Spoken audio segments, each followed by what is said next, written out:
Begin with yet another anti-Asian attack. Good evening and thank you for joining us. I'm Grew up with the same jokes, which are really actually racist remarks, like ching chong.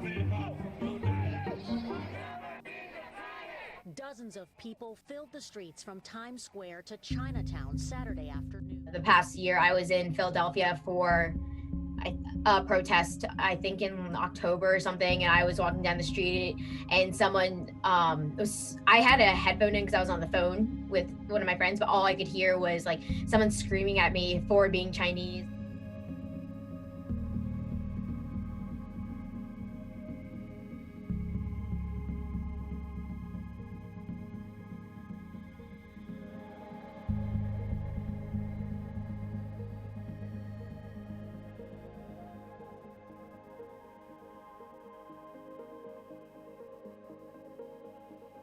I've been blessed with this platform and I really don't want to let it go to waste. And I am a big believer in there are power in numbers.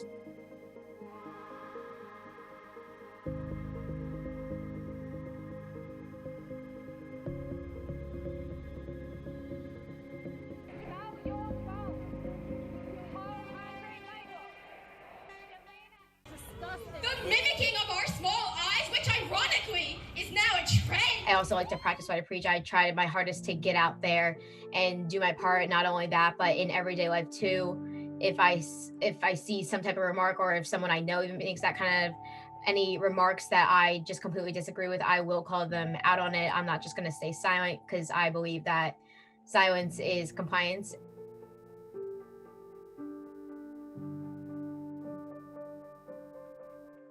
You could just hear the emotion in her voice. She started off with a beautiful poem. When you looked at my face and shied away from my gaze, people were terrified in 2020 of my mask and 2 eyes. I've never heard emotion like this. It really shook me to my core. Used to regard me by my Asian persuasion. I remind us that we're all part of one nation.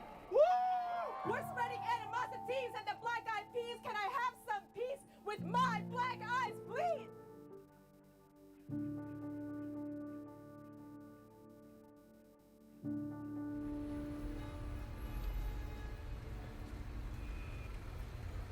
In February last year, when I was walking upstairs in school, a 5th grader stopped me and said, "Miss Alice, someone said you had coronavirus." And I found out it was another one of my 5th grade students who I had taught for many years. This week, a 4th grader called me China to my face. But in those moments, I could feel my extreme rage not at the children, but at the systems of our world that have led my students to say this.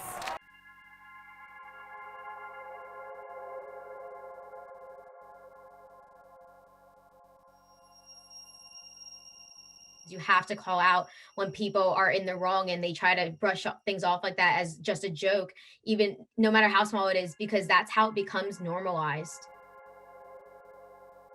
I addressed it immediately with the entire 5th grade afterwards.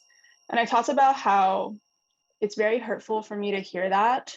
And not everything that you hear on the media and in news or just around you is true. And it's always important to question who's saying that, who's telling the story, and what isn't being shared.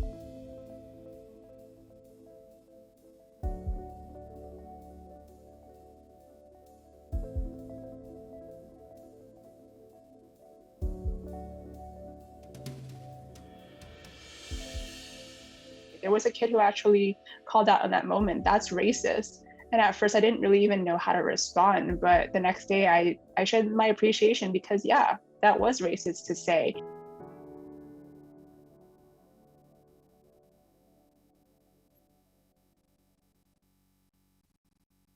This doesn't just fall on the Asian community either.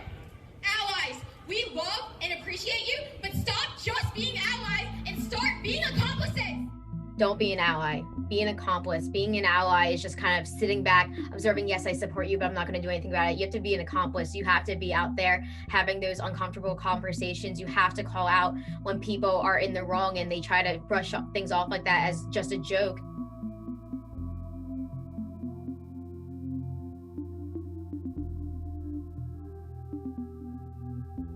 firstly listening and being open to listening, because often I think, at least I've found as a white person, a lot of my perspectives were challenged initially with these conversations. Having those conversations with my family and friends when they say something hurtful, trying to help them understand why it is hurtful. And yeah, I guess making sure that I keep that same energy in my everyday life as I do on social media, and taking it past performative activism and actually doing something.